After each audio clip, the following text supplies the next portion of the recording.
Pregnancy अब अंतिम दौर में चल रही है, यानी कि अब डिलीवरी का ही सिर्फ वेट है।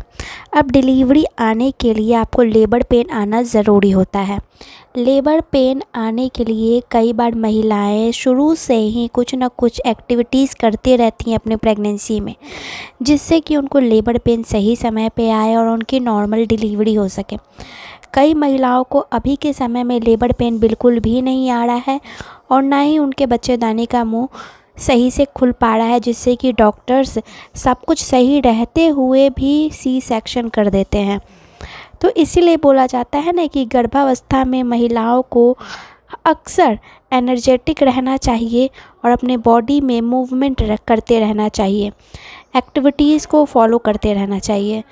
तो इसलिए कई बार अगर गर्भवती महिला हल्का फुल्का घर का काम करती हैं तो उनके बच्चेदानी का मुंह या लेबर पेन आने में बहुत हेल्प मिलता है। अब कई महिलाएं शुरू से काम नहीं करती लेकिन चाहती है 8वें और 9वें महीने में वो कुछ ऐसे चीज़ें फॉलो करे जिससे कि लेबर पेन जल्दी आए।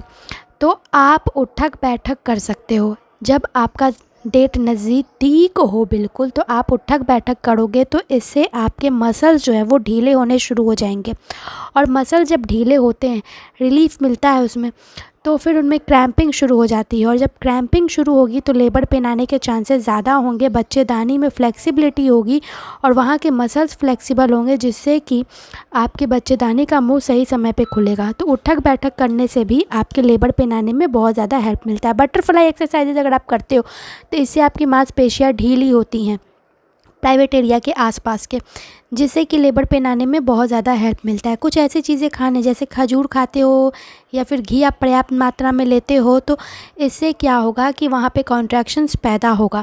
घी खाने से वहाँ पे जो प्राइवेट एरिया के आसपास के एरियाज़ होते हैं, बच्चेदानी के आसपास के एरियाज़ होते हैं, वहाँ पे आपको हल्का सा घी खाने से ये फ़ायदा मिलेगा कि एक तो कॉन्स्टिपेशन आपका जो है वो नहीं बनेगा, जिससे कि आपके बेबी की जो ड्रॉपिंग है वो नीचे की तरफ होगी और साथ में आपके कॉन्ट्रैक्शंस आने में और लेबर पेन आने में भी काफ़ी सहायक होगा। तो घी इसीलिए कहा जाता है और खजूर खाने को बोला जाता है।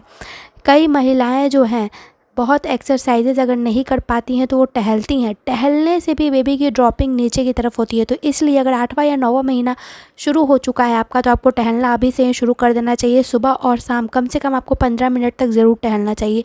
टहलने से बहुत महिलाओं को ये हुआ है कि अगर वो कोई भी काम नहीं की हैं तो फिर टहलने से ही आधा घंटा उनके नॉर्मल डिलीवरी हो गया है और कॉन्ट्रैक्शंस आने शुरू हो गए हैं, लेबर पेन आने शुरू हुए हैं।